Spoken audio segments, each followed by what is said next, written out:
안녕하세요. 저는 B2B향 스타트업에서 혼자 일하고 있는 UX UI 디자이너고요. 아무래도 혼자 일하다 보니까 발전이 없는 것 같아서 외부 스터디를 많이 찾아보던 중에 프롬 디자이너를 알게 됐고, 헤이나가 마침 모집 중이어서 참여하게 되었습니다. 그래서 이번이 첫 참여고, 그렇다 보니까 이렇게 줌을 통해서 발표하는 게 거의 사실상 처음이에요. 그래서 조금 미숙할 수도 있지만 너그럽게 봐주시면 감사하겠습니다. 저는 세 가지 아티클을 번역을 했고요. 원래 순서는 2021년 14가지 주요 디자인 트렌드, 그리고 브랜드 스타일 가이드, UX 게이마 순서인데, 이 기사를 읽다 보니까 게이마를 먼저 하고, 그 다음에 스타일 가이드를 하고, 그 다음에 디자인 트렌드를 하는 편이 훨씬 알맹이가 있을 것 같아서 순서를 임의로 변경했습니다. 그래서 처음으로 할 아티클 주제는요, UX 디자인의 게이마입니다. 일단 게이미피케이션이 무엇인지 정의를 간단히 설명하자면, 게임이 아닌 분야에 게임의 요소를 접목시키는 것이에요. 그래서 이거는 네이버 지식백과 게임 용어사전에서 가져온 거고요. 이제 게임의 즉각적인 만족감을 통해서 사용자를 훨씬 인볼브 시킬 수 있기 때문에 게이미케이션이 UX의 새로운 트렌드가 되었다고 이 기사에서는 설명하고 있는데요. 예를 들면 목표를 달성하고자 하는 사용자의 의욕을 북돋아주기 위해서 게임적인 요소를 사용한다고 합니다. 그래서 뭐 완료 막대 비율 표시, 카운트다운, 격려, 그리고 랭킹 순위를 보여주거나 뭐 커뮤니티 기능을 첨부하거나 그런 식으로 사용자의 참여를 높이는 게 UX에서의 게이머입니다. 그래서 일단 여러분들도 많이 보셨을 거예요. 그 스타벅스 요번에 난리난 이 프리퀀시 그 화면에서 텍스트로만 보여줄 수 있는 거를 스티커 모음판으로 해서 보기 좋게 잘 카운트하고 있죠. 이거는 완료 막대 비율 표시, 카운트다운에 해당하는 좋은 예시인 것 같아서 가져왔습니다. 그리고 게이미피케이션 인 더 UX. 좋은 게이머를 고민해봐야 되는데요. 이제 게임적인 요소를 가져온다고 모든 게 만능인 건 아니고 게임의 재미 요소하고 서비스의 주요 목표 사이에 적절한 균형을 이루도록 만들어야 한대요. 그래서 서비스의 특성에 따라 게임의 보상 종류를 세심하게 커스터마이징 하는 게 게임화의 가장 큰 주요 포인트라고 합니다. 근데 이게 말로만 하면은 어려워서 한번 예시들을 보면서 어떤 게 중요하고 어떤 균형을 맞춰야 되는지 알아보겠습니다. 그래서 게이미피케이션의 기본 원리 세 가지는 자발적인 참여를 이끌고 연관성을 찾으며 사용자의 역량을 맞추는 게 중요한데요. 이게 무엇이냐면은 자발적인 참여는 사용자에게 특정 행동을 우리가 강요할 수는 없잖아요. 너 이거 서비스에서 이 버튼을 반드시 클릭해 할 수가 없으니까 사용자들이 즐거움을 느끼면서 그 버튼을 클릭하도록 자발적인 참여를 이끌도록 하는 게 게이미케이션의 원리라고 합니다. 그리고 사용자의 페르소나 분석을 깊이 있게 분석해서 맞춤 콘텐츠를 제공해야 하고요. 마지막으로 사용자들 역량에 맞는 과제들을 설정해야 한다고 하네요. 너무 무리한 과제들은 사용자를 압박하고 혼란스럽게 해서 오히려 참여율을 저조시킬 수가 있으니까요. 게임의 키포인트가 5가지라고 해요. 그래서 목표, 규칙, 피드백, 보상, 동기부여. 이 5가지인데 이 5가지에 맞는 적절한 예시라고는 할 수 없어요. 제가 찾아보긴 했는데 적절하지 않을 수도 있어요. 그래서 한번 보시고 이거는 좀 적절하지 않은 것 같다. 아니면 이것보다 더 좋은 예시가 있는 것 같다라고 하시면은 저한테 채팅 남겨주시거나 뭐 나중에 메시지를 주시면 제가 내용을 교체하도록 하겠습니다. 그래서 우선 목표인데요. 게이미피케이션 목표인데 게임의 목표와 서비스의 목표가 결합된다면은 게임화의 완벽한 조합이라고 해요.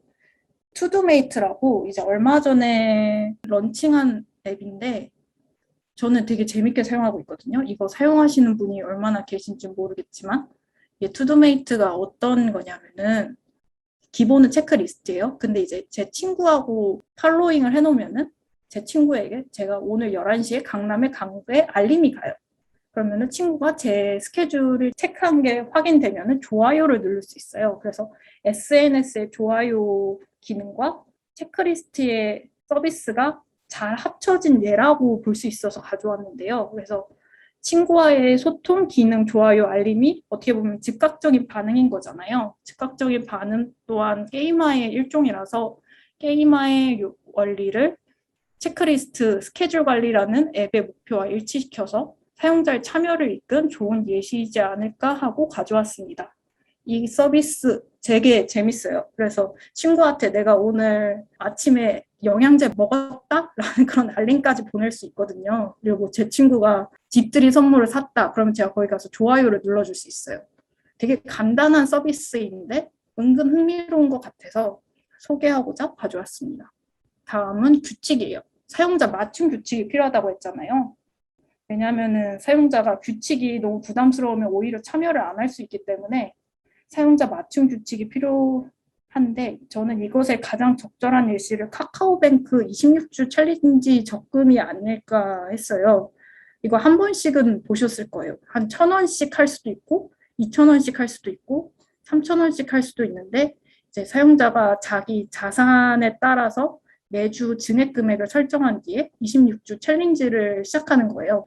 사실 따지고 보면 일반 적금하고 거의 이자율은 똑같지만 이런 UI적 요소하고 게임적인 요소 때문에 저는 26주 적금을 더 재밌게 참여하는 것 같거든요. 다른 적금은 중간에 깼던 적도 많아요.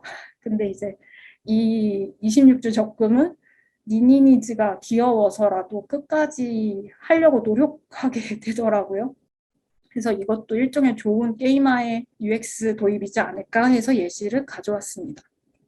다음은 피드백인데요. 피드백이 무엇이냐고 하냐면은 서비스가 사용자를 분석해서 그것에 관련된 격려하고 소통을 하는 거예요. 그래서 저는 뱅크 샐러드가 가장 피드백을 잘해주는 서비스인 것 같다 생각했어요. 뱅크 샐러드는 제 소비 데이터를 분석을 해서 당신 카페를 지난번에 좀 더 줄었어요? 아니면 늘었어요? 라는 식의 데이터를 매주 리포트를 해줘요. 그래서 이런 친절한 피드백이 매주 제가 뱅크샐러드에 데이터를 보내게 하는 원동력이지 않을까 싶어요. 그래서 이러한 친절한 피드백은 계속 사용자를 이탈하지 않게 하고 그 서비스에 인볼브 될 수 있게 하지 않을까라는 생각입니다. 그리고 리워드, 보상. 사용자들은 게임을 통해서 보상을 얻고 싶어 하는 건 당연한데 보상을 주는 예시가 뭐가 있을까 찾아봤어요. 배달의 민족 많이 쓰시죠? 저는 엄청 많이 쓰고 있는데요.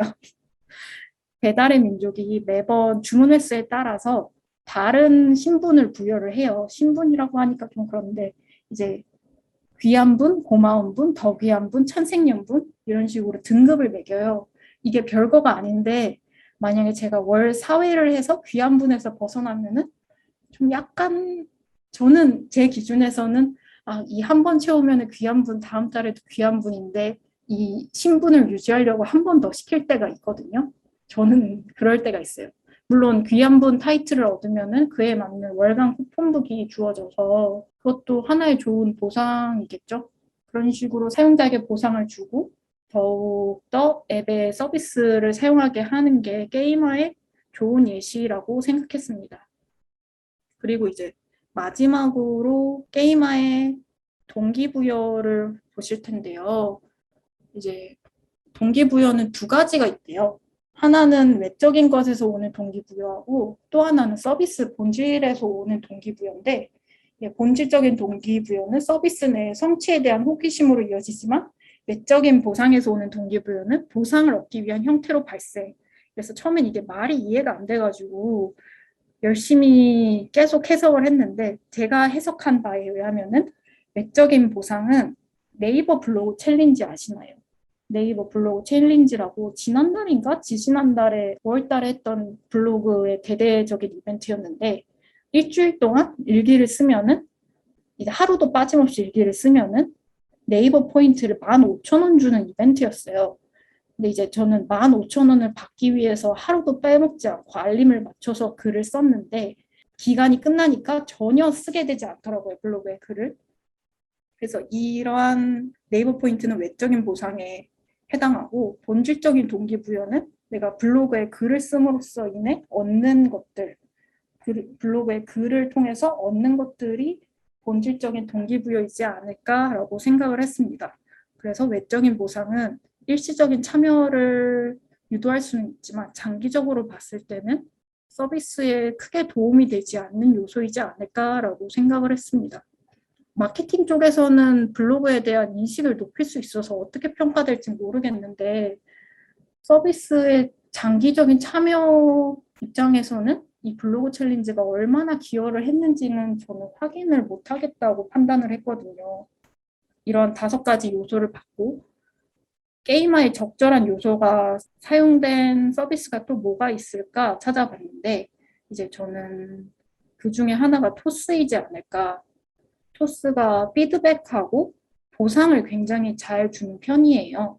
제가 소비에 따라서 타이틀도 얻을 수 있고 관심사를 해놓은 주식의 정보도 매일매일 업데이트 해주고 이런 식으로 피드백해주고 보상해줘서 되게 어렵다고 생각했던 금융 앱의 장벽이 허물어졌달까요?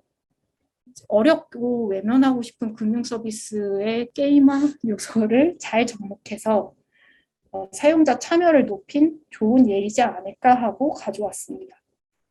게이머를 자신의 서비스에 적용하느냐, 적용하지 않느냐, 여러분 판단에 달렸어요. 이거는 게이머가 이 저자는 뭐라고 얘기하고 있냐면은 게이머는 케이크 위에 올리는 체리 역할을 담당한다고 해요. 그래서 무엇보다 가장 중요한 거는 서비스의 본질적인 기능이지 이 게이머에 몰두할 필요는 없다. 그래서 오히려 게이머의 섣부른 적용이 사용자의 경험을 퇴색시킬 수도 있기 때문에 앞에서 말한 게이머의 기본 원리를 이해하고 좋은 예시들을 찾아보고 서비스에 녹여내릴 수 있을지를 굉장히 많이 고민해보라고 하고 있어요. 게이머의 선구주자인 주이카이라는 분이 이분이시거든요. 웃고 계시는 분. 이분이 게이머란 해야 할 것과 원하는 것의 경계를 허무는 것이라고 해요.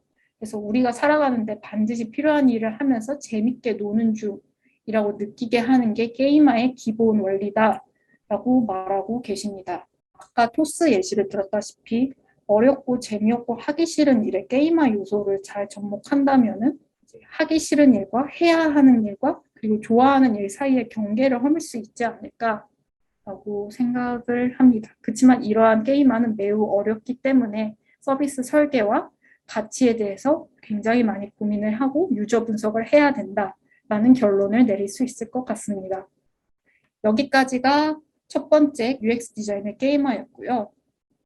그 다음은 브랜드 UX를 향상시키기 위한 스타일 가이드를 만드는 방법으로 넘어갈게요. 스타일 가이드. 스타일 가이드, 외국에서는 스타일 가이드라고 하는데요. 국내에서 쓰이는 단어는 디자인 시스템인 것 같아요. 그래서 여기서는 제 PPT에서는 스타일 가이드라고 표시하지만 디자인 시스템이라고도 한다는 점 양해 부탁드립니다. 그래서 UX하고 UI 환경에서 프로젝트를 시작할 때 항상 염두에 두는 문서가 스타일 가이드라고 해요. 그래서 이는 브랜드 경험을 향상하고 완전히 새로운 수준으로 끌어올린다고 합니다. 스타일 가이드를 통해서 어떤 걸 얻을 수 있을까? 통일성 있는 시스템을 구축하고 효과적인 아이디어 전달, 콘텐츠 생성 기반을 구축, 그리고 생산성 저하 없이 작업 시간을 절약 가능하다고 합니다. 그리고 브랜드를 가장 전문적인 시각으로 보여줄 수도 있다고 하네요. 그럼 이제 스타일 가이드를 사용했을 때 발생하는 이점이 무엇인가?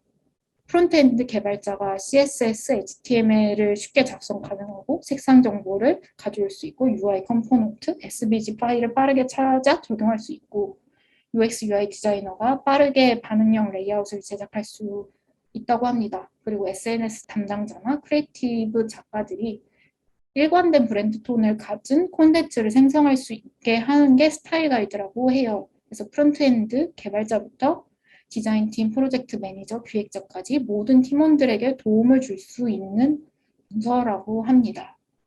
스타일 가이드와 브랜드 가이드라인은 다른 문서라고 해요. 이게 얼핏 봤을 때는 뭐가 다르지라고 하겠지만 이 둘 사이에는 명확한 차이점이 존재하기 때문에 그 예시를 한번 가져와 봤습니다. 일단 스타일 가이드는 프로젝트 내부에서 사용되는 문서예요. 그래서 내부 구성원이 합의한 공동의 작업물인데, 그래서 프로젝트를 시작하기 전에 문서를 확인하고 최종적인 산출물이 어떻게 나올지 예상하는 데 도움을 주는 문서예요. 리디 디자인 시스템이 국내 예시 중 하나라고 생각해서 가져왔거든요. 그래서 리디 디자인 시스템, 제가 나중에 여기에 링크를 걸어둘 테니 확인해 주시면 좋을 것 같아요. 그리고 이건 브랜드 가이드라인인데, 이건 카카오 디자인 가이드예요. 카카오가 이제 외부로 API나 뭐 로그인 서비스 같은 거를 많이 연동을 시키잖아요. 그래서 외부에서 카카오 로그인을 적용하려는 사람들한테 뿌리는 가이드라인이거든요. 그래서 보시면은 정말 세세하게 적용돼 있어요. 이 구간은 사용하면 안 되고, 뭐 여기에는 심볼을 넣으면 안 되고, 이렇게 하면 안 된다. 그래서 앞에서 말한 이런 내부에서 보는 문서랑 다르게 외부에 이 특정한 자신의 브랜드 요소를 사용을 어떻게 할지 알려주는 문서라고 보시면 돼요. 그래서 간단하게 말하면 스타일 가이드는 내부에서 프로젝트를 만들 때 사용하는 문서, 브랜드 가이드라인은 외부에서 자신의 브랜드를 쓰이게 할 때 배포하는 문서라고 해석하시면 될 것 같습니다. 그래서 스타일 가이드를 사용한다면 하지 않을 고민들인데요. 디자이너들은 이것들 때문에 매번 프로젝트에서 고민을 하잖아요. 고생을 하고.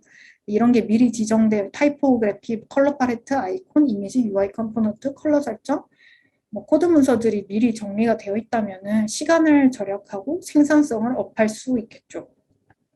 이거는 하지 않을 고민들이고, 여기에 스타일 가이드에서 최소한으로 반드시 포함되어야 할 내용은 네 가지라고 여기서는 기사에서는 주장하고 있어요. 근데 이거는 회사마다 다를 것 같아요. 근데 일단은 이 기사 내에서는 기본 요소가 네 가지라고 하니까 네 가지의 예시를 한번 살펴볼게요. 타이포그래피.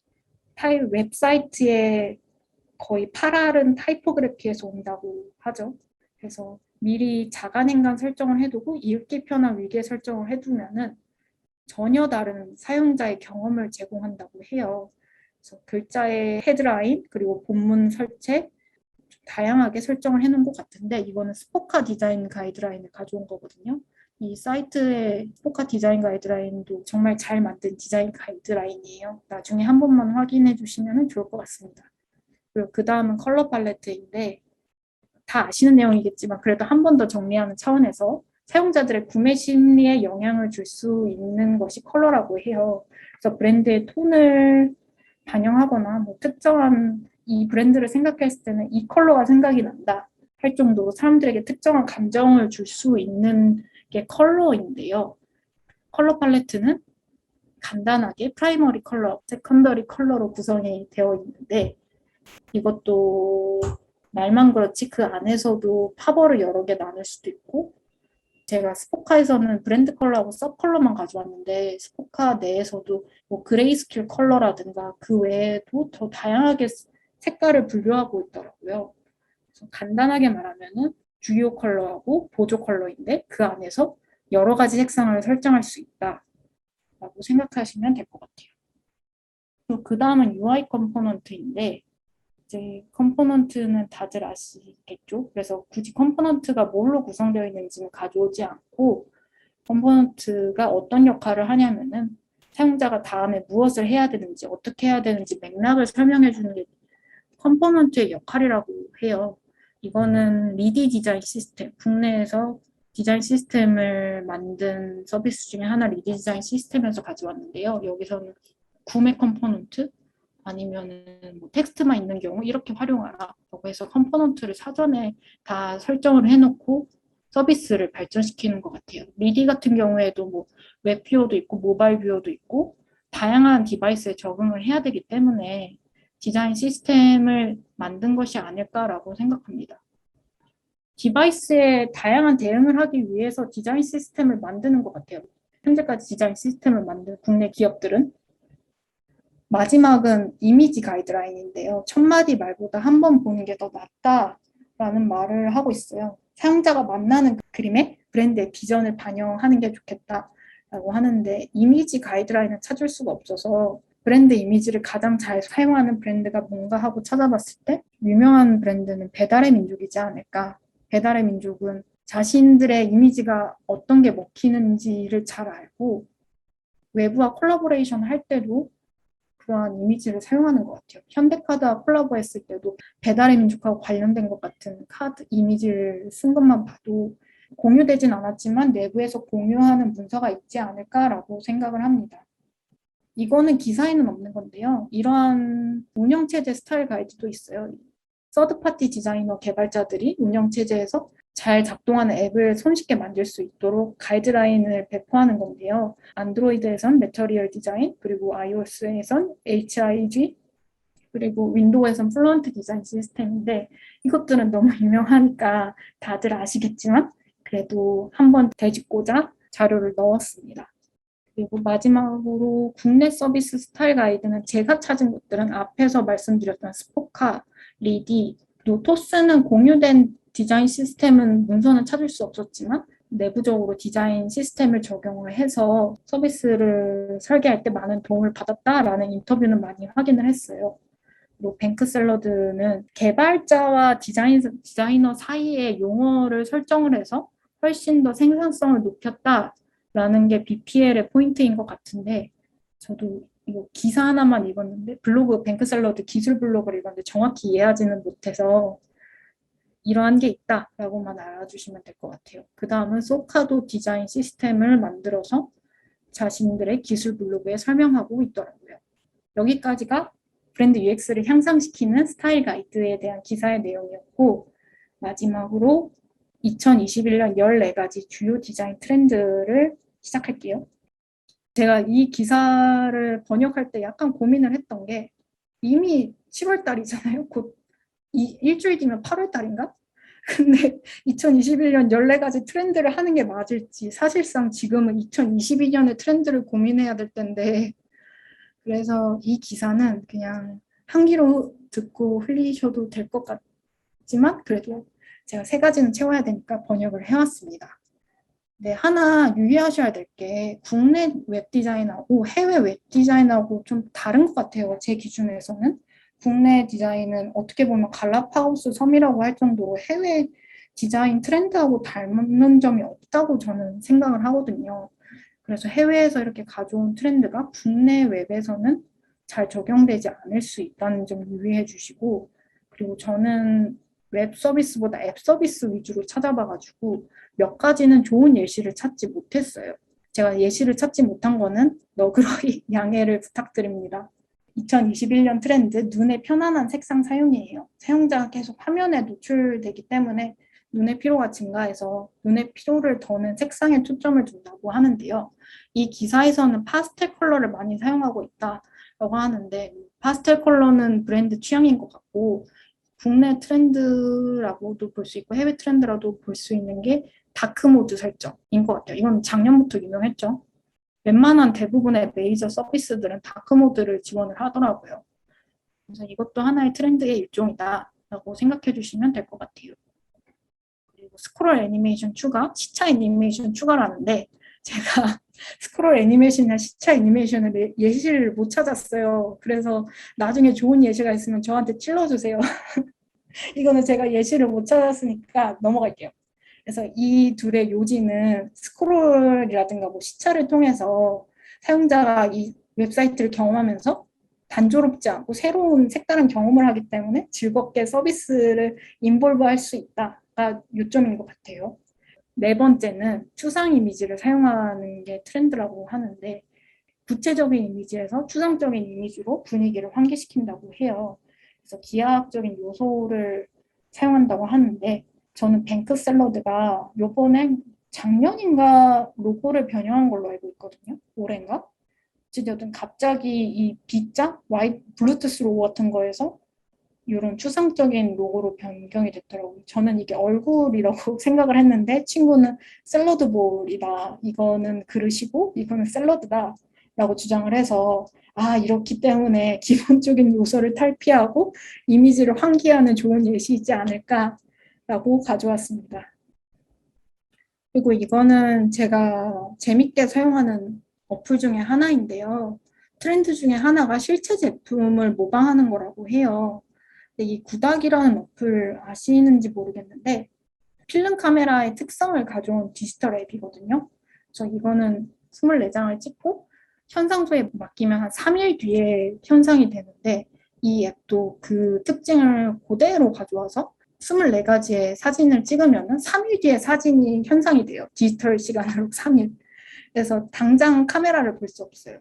그래서 이걸로 찍고 3일 뒤에 사진을 확인할 수 있는 앱인데 이게 디지털의 실제 제품의 특징을 디지털 제품으로 재해석한 좋은 앱의 예시인 것 같아서 가져왔습니다. 이 사진이 인화될 때까지 어떤 사진이 나올지 모르는 그러한 두근두근한 감정을 디지털 서비스에 창의적으로 잘 활용한 좋은 예시인 것 같아요. 그리고 온보딩에서 흥미로운 시작 설문지를 설정하는 것도 트렌드라고 하는데요. 스포티파이나 지그재그를 많이 사용해 보셨죠? 딱 두 개를 시작하면은 추천을 해줄 테니 네가 좋아하는 아티스트를 골라라. 그리고 추천해 줬더니 네가 평소에 입고 다니는 스타일을 골라라 라는 식의 설문지를 온보딩에서 바로 띄우잖아요. 이 두 서비스들도 그렇고 많은 서비스들이 그렇고 사용자가 몰입할 수 있는 환경을 만들기 위해서 온보딩 설문지를 제공하는 게 새로운 트렌드다라고 말하고 있습니다. 그리고 이거는 3차원 컬러를 많이 사용할 거라 그러는데 제가 원어민이 아니어가지고 3차원 컬러가 뭔지 계속 구글링을 해봤는데 이해를 못하겠어요. 그래서 일단 이해하기로는 세 가지 3디멘션이 hue, saturation, brightness라고 하는데 제가 해석하기로는 이 hue, 채도 높고 맑기 높고 hue가 높은 컬러를 사용하는 게 트렌드이다 라고 주장을 하는 것 같은데 아무래도 원색 그라데이션, 그전까지 그라데이션 컬러를 많이 썼는데 단색이고 화려한 원색으로 이동한다라는 거를 말하고 싶었던 것 같아요. 그리고 웹을 통한 문제 해결인데요. 작년도 코로나 팬데믹이었죠. 아직도 팬데믹이고. 그래서 팬데믹 유행과 함께 웹은 온라인 피난처 기능을 하고 있어요. 그래서 웹 서비스를 통해서 우리가 많은 문제를 해결하고 있다고 볼 수 있는데요. 뭐 코로나 라이브, 실시간으로 코로나의 확진자를 볼 수 있는 것도 좋은 예시이고, 자녀 백신을 웹으로 쉽게 할 수 있는 것도 온라인으로 하는 문제 해결이라고 판단했습니다. 뉴모피즘이 유행을 할 거라고 해요. 근데 저는 국내 서비스 중에는 뉴모피즘이 적용된 사례를 찾지를 못했거든요. 근데 이 드리블 같은 데서는 이미 이러한 컬러 사용을 최소화하고 그림자 사용을 통해서 촉각적인 경험을 살리는 트렌드가 유행을 하고 있다고 해요. 국내 서비스 중에 이러한 UI 요소를 사용하고 있는 곳이 있다면 또 저에게 알려주시면 감사하겠습니다. BUI, 음성인식 인터페이스가 트렌드가 될 것이다 라고 하는데요. 이거는 뭐 예전부터 이런 말이 IoT 서비스 도입과 함께 있었죠. 그래서 이거는 아마존 알렉사하고 얘는 네이버 클로바고 저는 구글 홈 미니를 쓰고 있어요. 아직은 입력하는 거에 비해서 불편하기는 한데 이 서비스도 계속 발전을 하고 있으니까 우리도 이러한 BUI에 대비를 해야 되지 않을까라는 생각을 하고 있습니다. 그리고 사진 그래픽 합성인데요. 제가 좀 극단적인 예시를 가져왔어요. 이퀴엘이라고 한섬에서 요번에 새로 오픈한 편집숍인데 여기서 굉장히 트렌디함을 모방하는 온라인 편집숍이에요, 이퀴엘이. 근데 요번에 메인으로 내건 이미지가 예전에 이 세기말 이미지 아시나요? 이때와 똑같은 이런 이미지를 현재 2021년에 내놓았더라고요. 유행은 역시 돌고 돈다고 앞으로 이렇게 화려한 그래픽 합성이 트렌드이지 않을까라고 여기서는 주장하고 있습니다. 근데 여기서는 이 정도까지 합성 이미지는 아니었는데 제가 인스타그램에서 이 이미지를 보고 충격을 먹어서 예시로 가져왔습니다. 그리고 이제 단순하고 큰 타이틀, 사용자는 시간이 없기 때문에 빨리 관심을 끄는 타이틀을 보여줘야 되거든요. 그래서 이건 예전부터 그랬던 것 같지만 뭐 29cm라든가 SSG.com처럼 뭐 이커머스 사이트들은 대부분 짧고 간략하게 타이틀을 설명하고 있죠. 그리고 이제 정교한 푸터를 사용한다고 하는데 국내 서비스에서는 푸터를 정교하게 하고 있지는 않은 것 같아요. 그래서 예시를 찾지 못했고 손그림 요소를 사용하는 게 트렌드라고 하는데 저는 전혀 그런 트렌드를 발견하지 못했기 때문에 가져오질 못했습니다. 그래서 이것도 좋은 예시가 있으면 저에게 알려주시면 감사하겠습니다. 그래서 저의 발표는 여기서 끝이 났고요. 제가 그래도 열심히 찾아본다고 예시를 가져왔지만 부족한 점이 많이 있을 거예요. 나중에 더 좋은 자료나 더 좋은 예시가 있다고 하면 언제든지 저에게 알려주시면 좋을 것 같습니다. 감사합니다.